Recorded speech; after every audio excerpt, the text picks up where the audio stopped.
सन्माननीय मान्यवर आणि उपस्थित खासदार, आमदार आणि महायुतीचे सर्व पदाधिकारी, खरं म्हणजे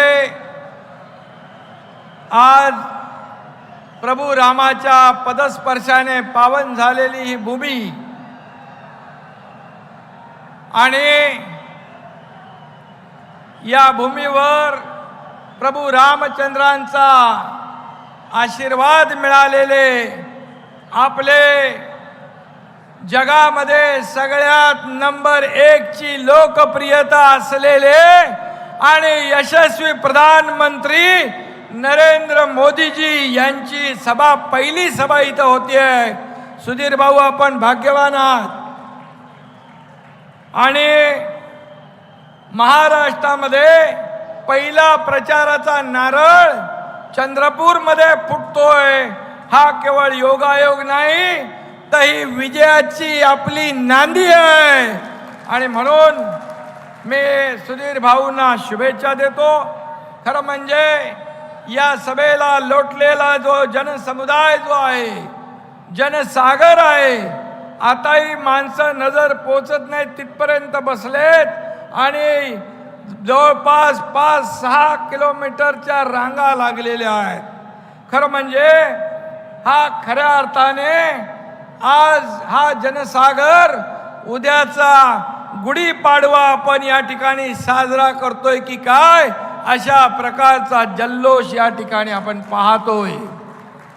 आणि म्हणून असा जल्लोष आपल्याला 4 जूनला करायचा आहे, निवडणुकांचा निकाल लागल्यानंतर.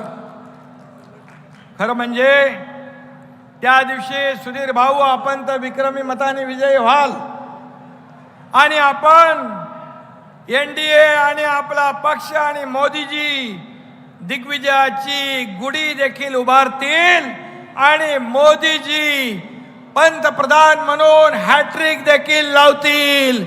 अशा प्रकारचा हा 4 जून आपल्याला साजरा करायचा आहे. 140 कोटी जनतेने मोदीजींना पुन्हा एकदा फिर एक बार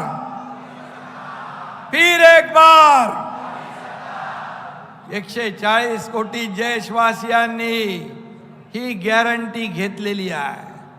आज मार्केटमध्ये, देशामध्ये जशी मोदी गॅरंटी चालते आणि इतर लोकांच्या गॅरंटीवर कोणी भरोसा करत नाही, त्याच मोदीजींना देशवासियांनी पुन्हा एकदा प्रधानमंत्री बनवण्याचा निश्चय केलाय, संकल्प केलाय, निर्धार केलाय.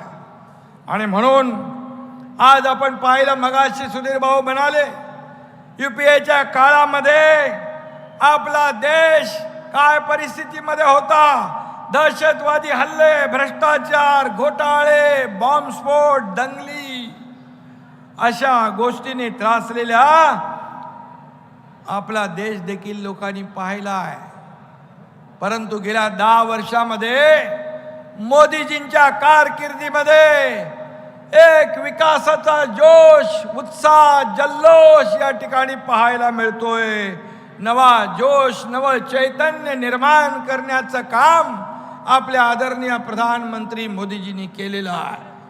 आणि म्हणून काँग्रेसच्या 50 वर्षाच्या काळात जेवढी कामं झाली नाहीत, तेवढी आपल्या लोकप्रिय प्रधानमंत्री मोदीजींच्या काळात झाली. हा इतिहास सगळ्यांसमोर ताजा आहे. खरं म्हणजे त्यांनी जाहीरनामा दिलाय. खरं म्हणजे त्यांना आपण 50 वर्षाचा हिशोब मागितला पाहिजे. 50 वर्षात देशाला तुम्ही कुठं घेऊन गेलात. आणि म्हणून आज खऱ्या अर्थाने त्यांनी जाहीरनामा